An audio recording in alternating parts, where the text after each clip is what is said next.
2021 সালে পশ্চিম মেদিনীপুর যে বিধানসভা ভোট হয়েছিল, সেই বিধানসভাতে আমাদের এখানে নেতৃত্ব জেলা সভাপতি ছিলেন সম্মানীয় সমিত কুমার দাস। সেই সমিত কুমার দাসকে হাতিয়ার বানিয়ে আমাদের এই দিলীপ ঘোষ তখন পশ্চিম মেদিনীপুরের বিভিন্ন জায়গায়, যেমন শালবনী, গড়বেতা, খড়পুর গ্রামে এই সমস্ত জায়গায় ভুল প্রার্থী দাঁড় করিয়েছে পয়সা নিয়ে। 25 লক্ষ টাকা আমাদের কাছে খবর রয়েছে, 25 লক্ষ টাকা করে প্রার্থীদের কাছ থেকে নিয়ে দিলীপ ঘোষ সেই সময় 3 জনকে বিধায়কের সিটে টিকিট দিয়েছিল। আর আপনারা দেখেছেন আজকে ডেটে কি করেছেন, আমাদের সম্মানীয় মুখ্যমন্ত্রী পুরীতে জগন্নাথ দেবের মহাপ্রভুর মন্দির বানিয়েছে। সেই মহাপ্রভুর মন্দিরে অতিথি হিসাবে আজকে দিলীপ ঘোষ গেছে। দিলীপ ঘোষ শুধু আজকের ডেটে নয়, তৃণমূলের সাথে 2021 থেকে স্বতঃস্ফূর্তভাবে পরোক্ষভাবে দিলীপ ঘোষ পুরো তৃণমূলের সঙ্গে সেটাপে রয়েছে, জড়িত রয়েছে। দিলীপ ঘোষ আজকের ডেটে ওইখানে যে উনি প্রমাণ করে দিয়েছেন যে উনি তৃণমূলের দালাল। আজকের ডেটে উনি দিলীপ ঘোষ মেদিনীপুরে এর আগের যিনি জেলা সভাপতি ছিলেন সুদাম পণ্ডিতের কাছ থেকে পয়সা নিয়ে দিলীপ দা জোর জবরদস্তি সুদাম পণ্ডিতকে পশ্চিম মেদিনীপুরের জেলা সভাপতির আসনে বস করেছেন।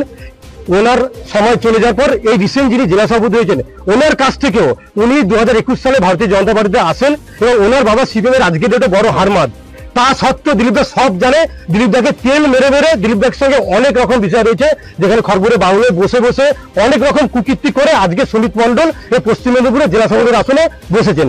সমস্ত বিজেপির পুরাতন কার্যকর্তারা সবাই তার এগেনস্টে। তারপরে দিলীপ ঘোষ বলেছেন যে ওনাকে জেলা সভাপতি না করলে দিলীপ ঘোষ নাকি বসে যাবে। রাজ্য নেতৃত্ব, সেন্ট্রাল নেতৃত্ব সব দেখেছেন দিলীপ দার কথায় আজকে ডেটে সুমিত মণ্ডল জেলা সভাপতি হয়েছেন। একদম অপদার্থ অযোগ্য জেলা সভাপতি পশ্চিম মেদিনীপুর সুমিত কুমার মণ্ডল। তারপর আপনারা দেখেছেন আজকে জগন্নাথ মন্দির যেই প্রোগ্রামে আজকে দিলীপ ঘোষ গেছে, রাজ্য সভাপতি সম্মানীয় সুকান্ত মজুমদারের মানা সত্ত্বেও আজকে দিলীপ দাস সেখানে উপস্থিত হয়েছে, যেটা ভারতীয় জনতা পার্টি বিশেষ করে পশ্চিম মেদিনীপুরের আমরা সাধারণ কার্যকর্তা আমরা কোনোদিনও মেনে নেইনি আর মেনে নেব না। আজকে এটা প্রমাণ হয়ে গেছে যে দিলীপ ঘোষ তৃণমূলের সব থেকে বড় দালাল এবং আমাদের দিলীপ ঘোষ গাদ্দার। দিলীপ ঘোষের জন্য আমরা 3টে সিট খড়গপুর গ্রামীণ, মেদিনীপুর, গড়বেতা, শালবনী এই 3টে সিট, যেটা সিট ছিল ভালো ভালো প্রার্থীকে বাদ দিয়ে দিলীপ ঘোষ নিজের স্বেচ্ছায় টিকিট দিয়ে পয়সা লুটেছে। দিলীপ ঘোষের সঙ্গে মমতা বন্দ্যোপাধ্যায় অনেক দিনের সেট আপ রয়েছে। পুরো পশ্চিম মেদিনীপুর এবং পশ্চিমবঙ্গটাকে উনি পুরো তৃণমূলের হাতে ছেড়ে দিতে চাইছিল, সেটা বুঝতে পেরেছিল আমাদের অমিত শাহজি। এই কারণে সর্বভারতীয় সভাপতি পদ থেকে ওনাকে সরিয়ে দিয়েছেন।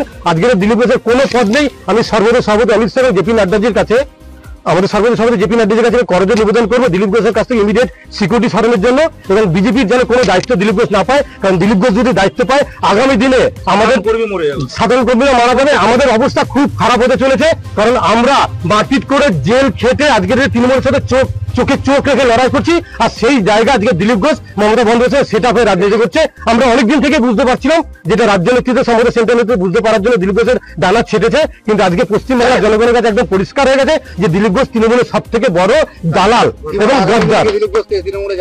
দিলীপ ঘোষ যদি আগামী দিনে ভারতীয় জনতা পার্টি থাকে বহু কার্যকর্তা বসে যাবে, কিন্তু পশ্চিম মেদিনীপুর যারা পুরাতন বিজেপি কার্যকর্তা দিলীপ ঘোষকে আজকে আমরা দুটো মালা পড়েছি, দিলীপ ঘোষ গাদ্দার হিসেবে আমরা স্লোগানে তুলেছি। দিলীপ ঘোষকে আমরা আর মানবো না।